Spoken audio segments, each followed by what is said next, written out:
You're watching Mugen TV RPG Haven. Experience a fantasy like no other. Hey guys, it's Moogalore here, and I'm back again with another video. And today I want to talk about Final Fantasy VII Remake. I just want to share my concerns once more with this new take on this beloved franchise, or this beloved game that I just grew up with ever since I was young, back in 4th grade with the original Final Fantasy VII when that was released during that time.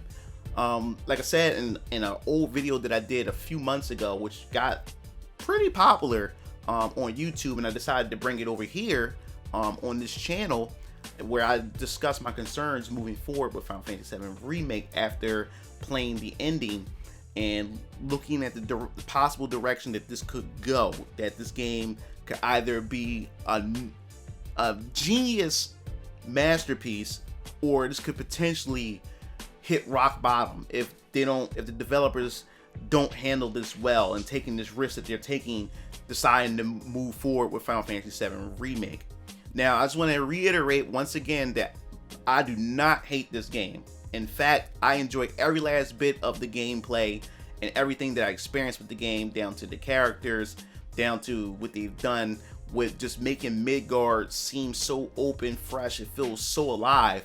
And just the fact is that I'm able to walk around and see the places with my own eyes of Midgard, you know, the way that I imagine Midgard would possibly be, and able to go to to see where Cloud and Tifa and the rest of them sleep and eat, and where they come together to pretty much plan their next move, especially as Avalanche, to pretty much blow up the reactor. So I enjoy every last bit of that, and even the characters, the additional characters that they added to the game. And I like the additional characters because it didn't affect the overall or change the overall story points in those segments. Actually, the characters were implemented just well to move the story in the same way as the original, which I thought they handled that just well. They weren't generic characters. They actually added more flavor to it, so I appreciate that. It's just that my concerns, like I said before, was the ending and the choices they decided to go with certain plot elements, as far as, like I said,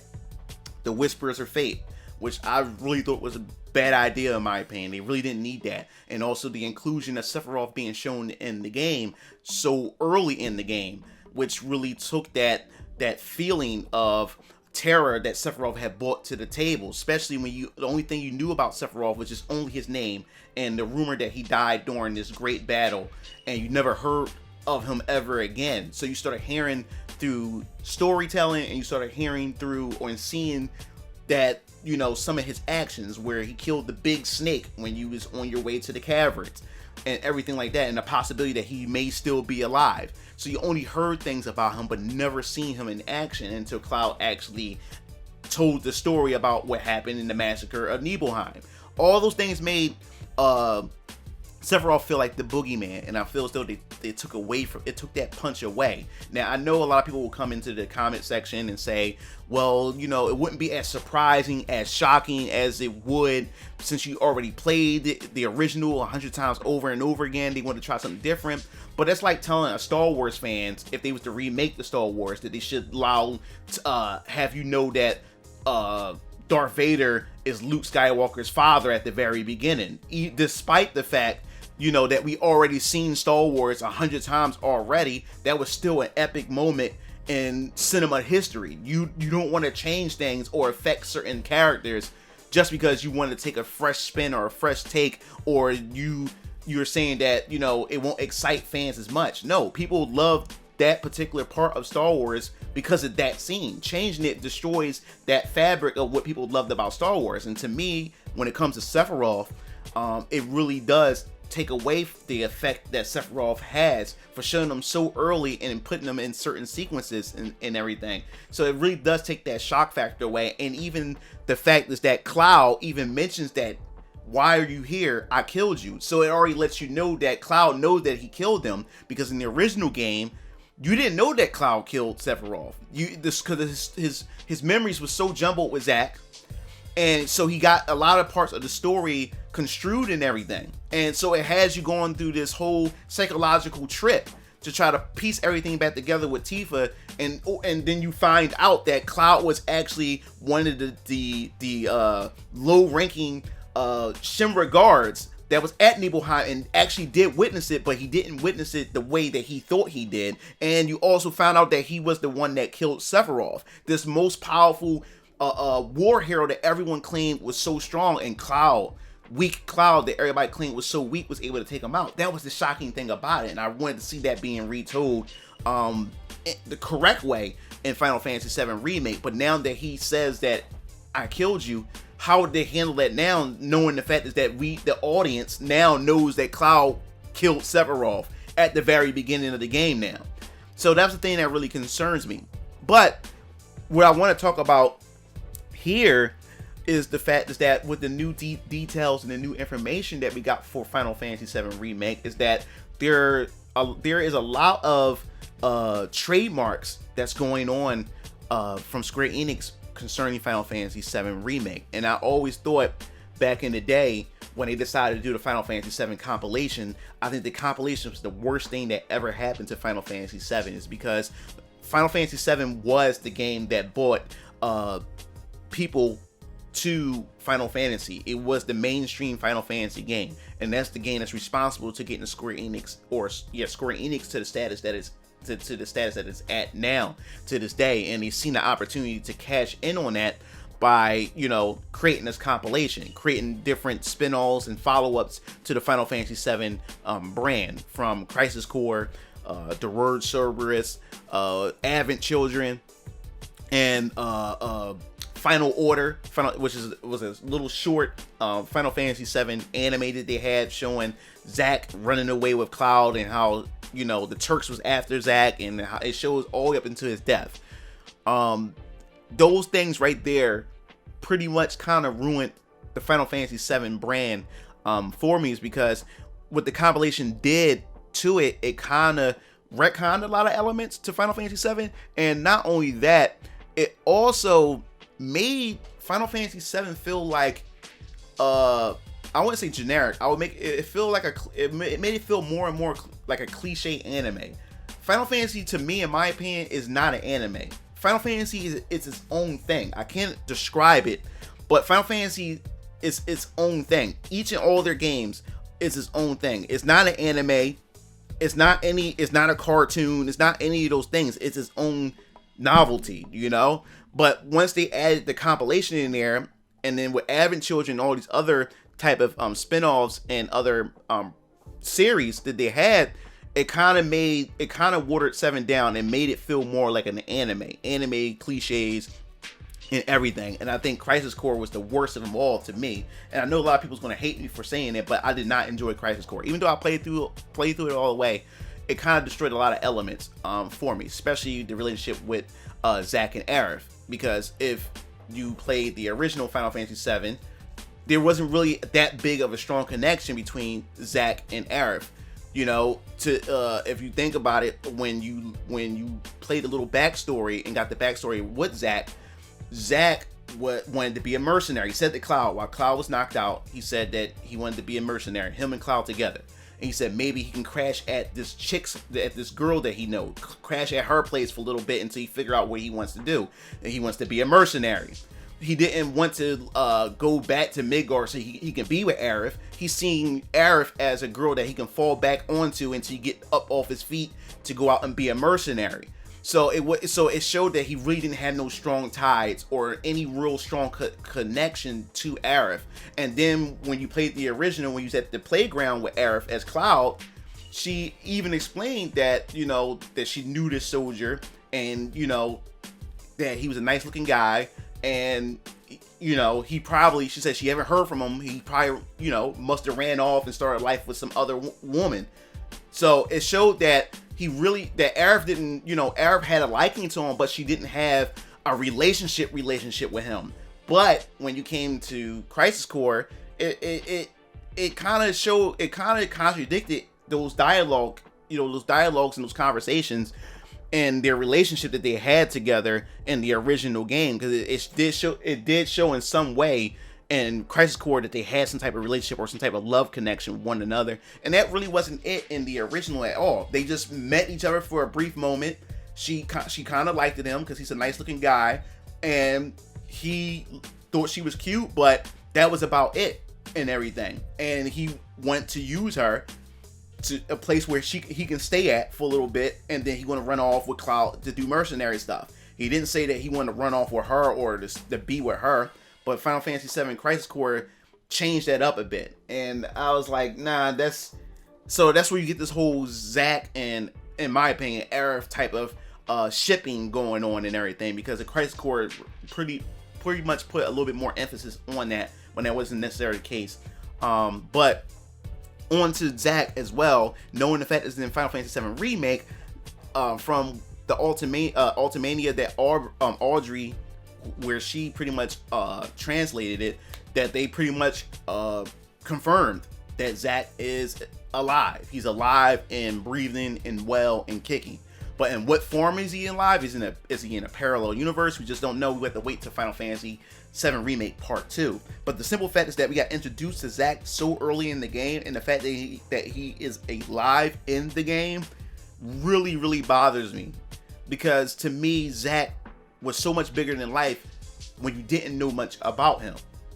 He was only a vehicle to drive Cloud from point A to point B in the story, for you to get to know Cloud even more. That's all Zack was essentially supposed to be used for. We didn't need to know anything about where he came from, his backstory, and everything like that, because once you get into Crisis Core, it kind of ruined that image that I already built up of Zack myself from the brief things that we known about him. We didn't need to know the backstory. So that kind of ruined this whole image that I had of Zack as well. Zack should have been that monolith. He should have been just that character that motivated and pushed Cloud within the original or within Final Fantasy VII and left him at that. We didn't need Zack for anything else. He served his purpose.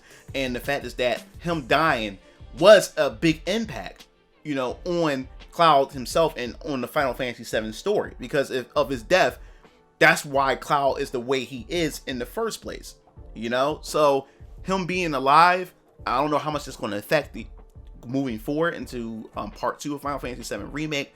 But it really, really does have me nervous, and it seems more like fan fiction to me. And because you see a lot of people in the community really want good outcomes for a lot of these characters, and I think the reason why I love Final Fantasy VII the most is because it taught me a lot about just life in general. That there's never guaranteed that there's ever be a good ending for certain individuals, not even including yourself. You're going to take some L's in life.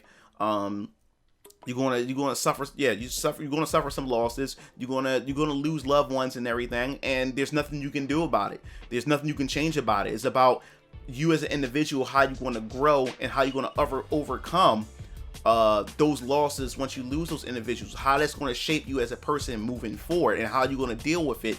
Are you going to let it hold you back and make you become a lesser person? Or are you going to take that on and you're going to keep that person in your memories and remember them the way that you used to remember them, and keep them in your heart, keep them in your mind, and you move forward. And that person that you remember could be that person that can make you even stronger and push you forward, instead of harboring on their loss and the tragic loss of them that keeps you demotivated and not wanting to move on in life.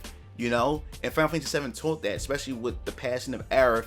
And how it did affect Cloud in a way where he couldn't forgive himself, and it really held him down so much, and it was so much of an impact on him because he blamed himself for her death. So that really struck me growing up when I was in 4th grade as a kid playing through that game. It actually shed a tear in my eye because it taught me that no, she's not coming back. She's going for good. And then the fact is that Biggs, Wedge, and Jesse, they died. They passed away. And even though Final Fantasy VII, the original, didn't really put much emphasis on them, I did feel that impact as that, man, like, even though I knew them for a brief moment, they did put a little bit in there context for these characters for me to have some type of attachment. So when they died, I'm like, wow. So when you look at the remake, there's, Biggs is alive. Wedge is alive. We still don't know if Jess is alive. She could be alive, but that really sucks. These characters are like, they're keeping characters alive. There's no urgency. There's no trials or tribulations or no sense of an ultimate threat if we're going to turn around and keep characters alive. And I'm really afraid if they're going to end up keeping Arif alive. And I'll be really pissed if they keep Arif alive and then kill my girl Tifa as well. I'll be pissed at that as well. But that really bothers me. And now that we're moving on to the fact is that we could be getting a potential Final Fantasy VII Remake Definitive Edition on the PS5, that really has me thinking as well what we could possibly see in the Definitive Edition if this happens to be real, because it's just rumors, and I want to just, you know, put emphasis on that as well. But I really want to know, like, where are they going to go with this? Are they going to include new chapters? Because there was rumors of their Tifa's going to have a chapter of her own, showing what happened after they lost Cloud at the reactor, from after defeating Airbuster, and showed how that she was getting intel from leading up to Don Corneo, and also how she got into the outfit that she got into and everything of that sort. And maybe we could get some chapters, or a chapter with Barrett by himself, because a lot of these party members weren't together on screen all the time, so they could put emphasis on that if they could, if they wanted to. And also the fact is that it's going to be in 60 frames per second, and also better visuals and textures. Like I said, that JPEG background that they had for the upper plate was just horrible, and the doors and the mirrors was just horrible. So if they can fix that, I think that'd be pretty cool. But also the Definitive Edition, like, I know some people have questions. A lot of people feel as though that, you know, this is kind of like a rip-off as well, because in a way, if they do the Definitive Edition, it seems as though that it also may be locking content away as well, you know, for only to be exclusive to like the PS5, which means you would have to get the PS5. So for those who didn't get their hands on the PS5, if this happened to be true, you know, and you only play on the PS4, now you have to upgrade to another console in order to get their hands on it. So there's a lot with this. I just hope they don't take Final Fantasy VII Remake and pretty much make this into a big franchise compilation once again to see how much they can milk out of it, you know. So I hopefully they don't do that. I pray to God that they don't do that. Like Forever Crisis, this could be a whole Zack game, we don't know, or the Shimra game, no, the First Soldier, that could be a game, or it could be an anime or a movie or something like that. We just don't know. But I just hope that they just don't exploit the hell out of this. I really, really hope.